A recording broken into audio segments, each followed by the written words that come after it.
Bonjour et bienvenue sur la chaîne Green Spider. Donc aujourd'hui je reviens avec vous sur les 3 essentiels, à savoir en premier lieu pour beaucoup c'est le couteau. Donc il existe une multitude de couteaux sur le marché, on ne va pas commencer à chercher quel type de couteau emmener, etc. Je suis juste là pour vous proposer une réflexion sur l'aspect minimaliste des choses, à savoir le minimum sur soi mais l'essentiel.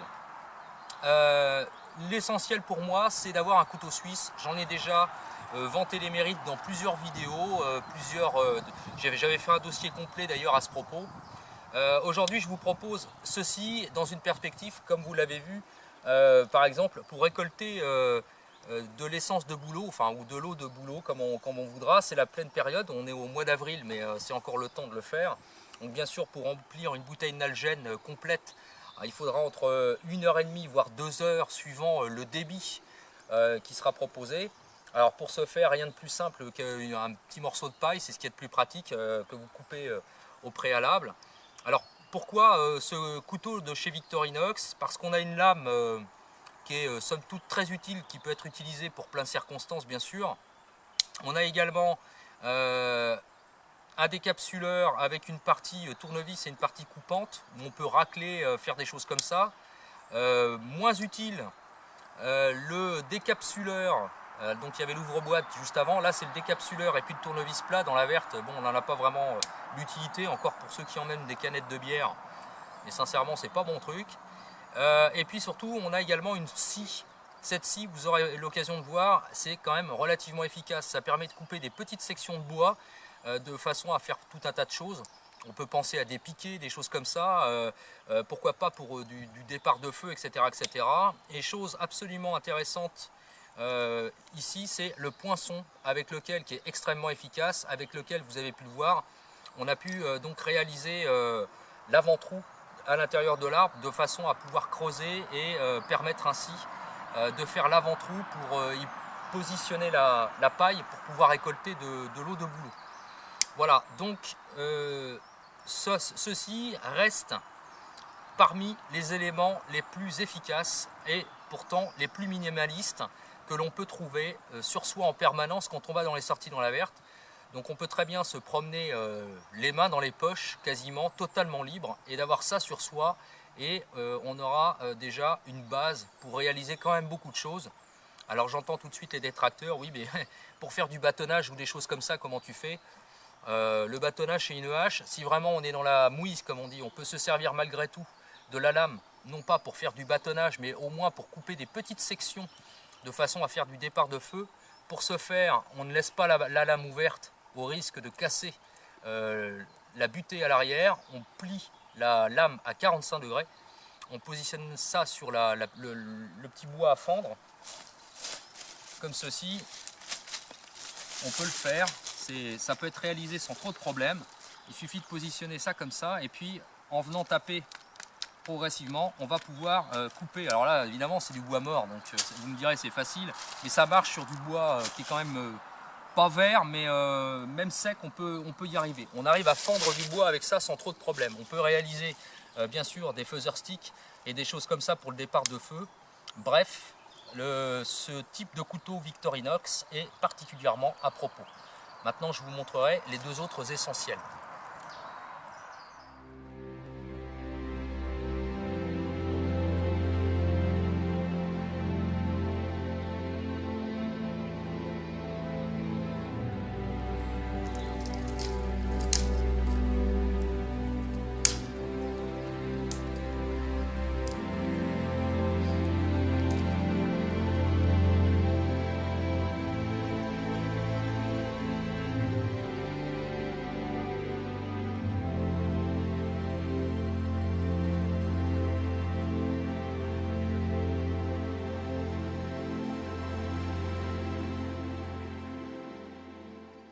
En matière de deuxième élément, ce qui est important bien sûr c'est d'avoir du feu en toutes circonstances. Même si on n'est pas fumeur, le feu est assez important. On peut allumer pas mal de choses, notamment si on en a besoin de pouvoir se chauffer bien sûr, mais aussi s'éclairer et pourquoi pas se signaler. En matière de valeur sûre, le briquet reste l'un des meilleurs éléments. Pourquoi? Surtout le briquet bic. Il résiste à énormément de choses. tant au niveau des intempéries qu'au niveau de l'écrasement ou des choses comme ça. Ça permet quand même d'avoir une réserve de combustible avec un système d'allumage et de production de flammes quasi, enfin c'est instantané. Donc ça reste quelque chose de vraiment intéressant, et ce dans toutes les circonstances. Il suffit après d'avoir, alors bien sûr on est dans des conditions presque idéales, on peut prendre de l'écorce de bouleau comme moyen de combustible au départ, et ce qui va permettre après de produire une flamme constante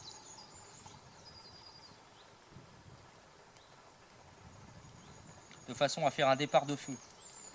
Là on est vraiment dans les conditions les plus intéressantes. On va pas le faire complètement puisque ici il fait quand même assez sec, donc je vais arrêter, et de toute façon je n'ai pas besoin de faire du feu, c'était juste pour vous proposer ça. Donc de l'écorce de bouleau c'est facile à extraire, comme ça contient un dérivé qui est similaire à du dérivé pétrochimique, ça s'enflamme très facilement.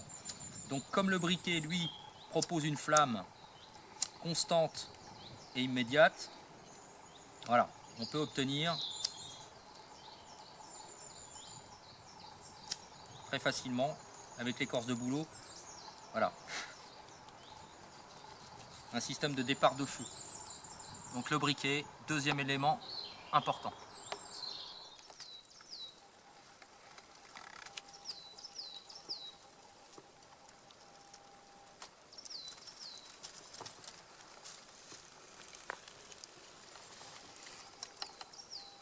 Alors pour l'aspect nature des choses, je vous invite à faire très attention quand vous allez en forêt, et notamment dans des endroits qui sont un peu rocheux et qui comportent donc ceci. Donc ça c'est du lichen. Donc quand on le prend, là on est le 8 avril, pardon, il fait très chaud, hein, il fait 19 degrés en plein soleil. Et donc le lichen est tout cassant, c'est-à-dire que quand on le prend, voilà. Alors, ça, ce que je suis en train de faire, c'est pas bien du tout. Pourquoi? Parce que c'est quelque chose qui met beaucoup de temps à se former, le lichen. Donc il y en a plusieurs variétés, hein, on en trouve de différentes variétés. Il y en a ici, d'ailleurs sur la roche. On va retrouver une copine à moi, tiens ici, hop, qui est assez sympa. Voilà. Et donc on retrouve du lichen comme ça. Donc il y en a un petit peu partout. Donc on a l'impression que c'est mort, puisque c'est cassant. Et pas du tout en fait, hein, c'est pas mort. Mais il faut faire très attention. Alors, outre le fait qu'il faut éviter de marcher dessus parce que ça met beaucoup de temps à se régénérer. Donc je vais juste vous montrer en reprenant un petit morceau pour vous montrer, voilà, ça se casse, c'est vraiment très fragile. Alors le problème de ce genre de choses, c'est que quand on fait un feu, il faut être extrêmement prudent. Je vous explique pourquoi. Tout simplement parce que c'est extrêmement inflammable. Voilà, ça brûle très rapidement.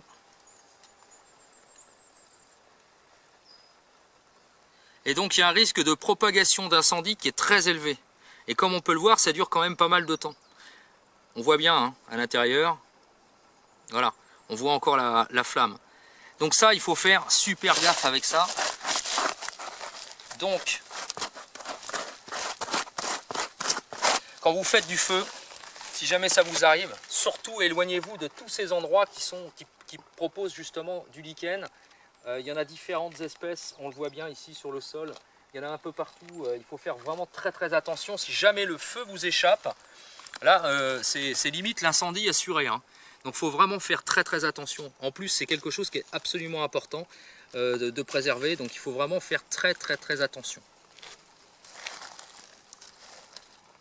Juste en aparté, je voulais vous présenter ce sac et puis vous faire un petit retex.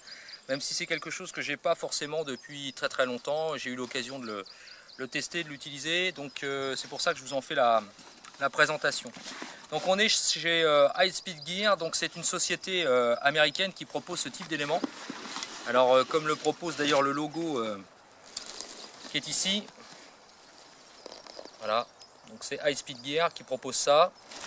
Alors ils n'ont pas énormément d'éléments, ils sont spécialisés normalement sur des pochettes qui sont assez versatiles, qui permettent d'emmener pas mal de choses différentes, des items un peu différents, principalement des chargeurs pour des M4 ou des MP5 ou d'autres armes automatiques d'assaut. Ce sac fait 12 litres et il est prévu initialement pour emmener une multitude de chargeurs supplémentaires. Donc c'est relativement compact, d'où l'absence également de ceinture abdominale, même s'il y a une ceinture pectorale qui fonctionne relativement bien.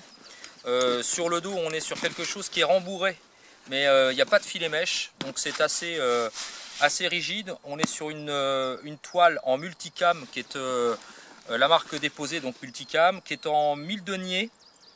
Donc c'est très solide, c'est même assez rigide d'ailleurs, même quand il est vide c'est très rigide.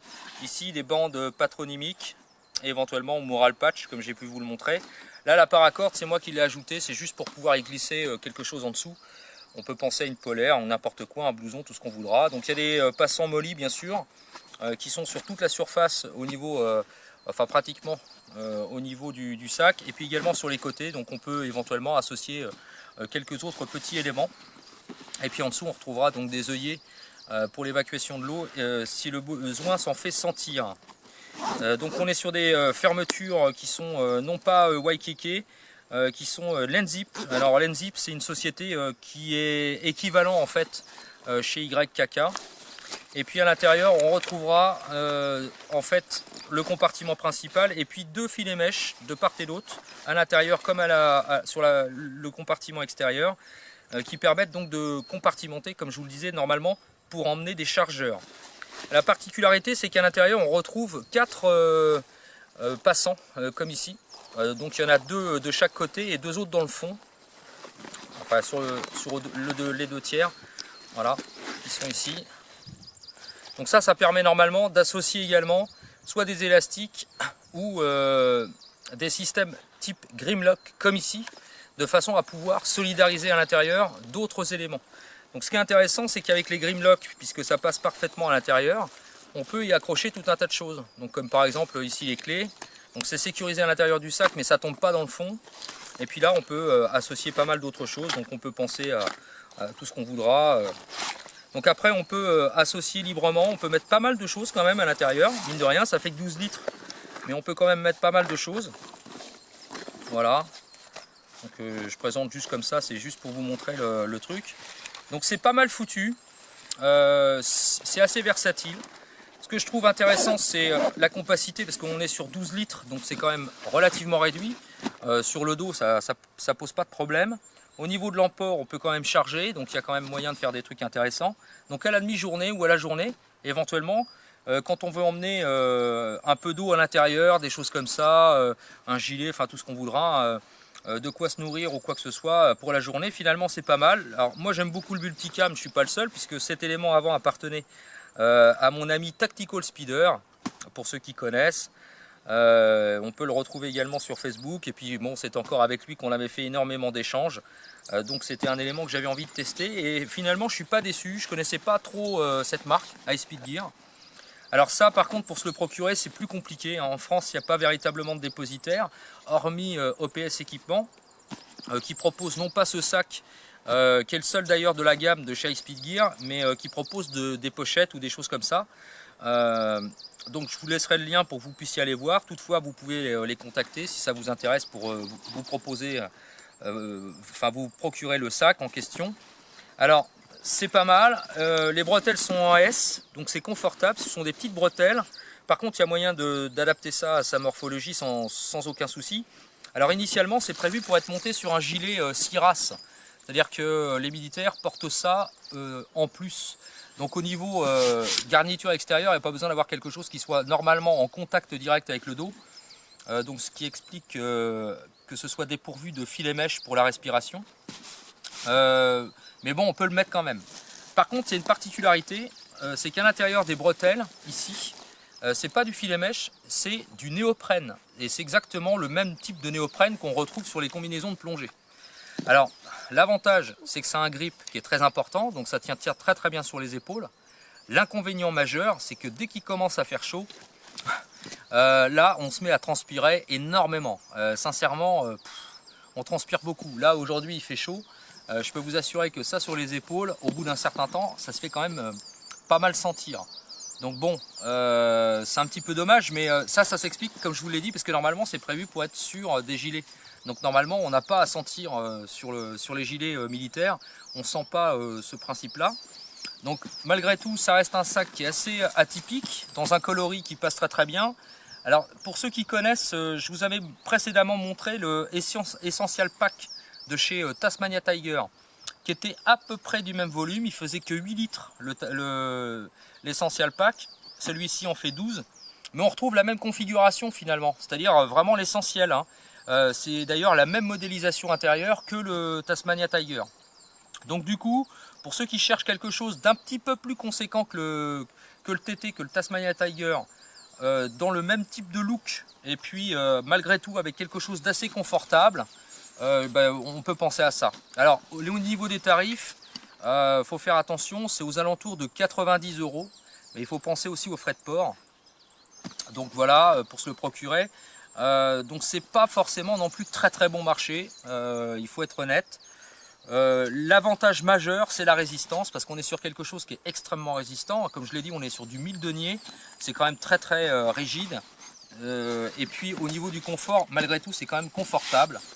C'est surtout que c'est très épais, donc c'est prévu justement pour pouvoir emmener tout un tas de choses assez lourdes, pas forcément très très volumineuses, mais par contre assez lourdes, puisque les chargeurs, dès qu'on met une trentaine de cartouches par chargeur et qu'on met une dizaine de chargeurs, là ça commence à faire lourd. Donc du coup c'est prévu pour ça initialement, donc ça veut dire qu'on peut quand même emmener pas mal de choses, donc ponctuellement à la journée. Si pour ceux que ça ne rebute pas d'avoir le coloris multicam en milieu urbain, on peut y penser, ou pour les sorties dans la verte à la journée ou à la demi-journée. Voilà. Voilà. Voilà.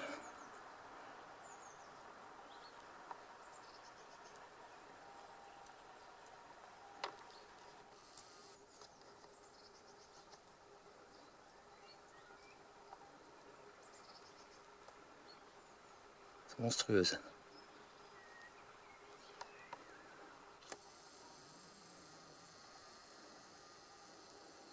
Le dernier élément qui est absolument indispensable et qu'il faut toujours avoir sur soi, c'est une lampe. Alors, peu importe le modèle, hein. Par contre, ce que je vous préconise, c'est quand même d'avoir une lampe qui fasse à peu près dans les 200 lumens minimum. Alors pourquoi de nuit, on n'a pas forcément besoin de 200 lumens. Sincèrement, 40, 50, ça suffit amplement pour s'éclairer la nuit. Mais par contre, de jour, la lumière du soleil ne rentre pas partout. Et quand on se retrouve comme ça dans des endroits ici particuliers et qu'on a besoin d'une source de lumière, c'est absolument indispensable pour aller voir certains insectes ou certains animaux. Les insectes, en particulier les araignées qui sont ici, ne vivent que à l'abri de la lumière, dans les interstices rocheux, et la seule possibilité de pouvoir les observer, c'est d'avoir une lumière, d'avoir une lampe avec une source d'éclairage conséquent. Donc ici c'est une petite, je vous dis pas de bêtises, une Jet Beam, c'est la RRT01, voilà. Donc celle-ci elle éclaire quand même très très fort. Mais indispensable, toujours avoir une lampe avec soi. Alors bien sûr de nuit on comprend pourquoi, mais même de jour, on peut très bien aller, comme je vous l'ai dit ici, pour l'observation dans des endroits particuliers, mais on peut très bien se retrouver confronté à un cas de figure, à être en sous-sol, voilà, n'importe où, là où c'est pas éclairé. Donc l'important, toujours avoir une lampe avec soi. Voilà, ça fait partie des 3 items absolument indispensables. Sous ces quelques images que nous allons nous quitter avec les 3 éléments essentiels, comme quoi il n'est pas nécessaire d'avoir une artillerie digne de Rambo pour se faire plaisir dans la verte. Merci à Pat Gilles qui a joué le caméraman aujourd'hui, donc merci à elle. Et puis j'espère que cette vidéo vous aura plu. Et comme toujours, si vous avez des questions ou des commentaires, c'est en bas que ça se passe ou par message privé. Et on vous dit à très très bientôt pour une prochaine vidéo. Et comme toujours, d'ici là, portez-vous bien et carpe diem. Salut!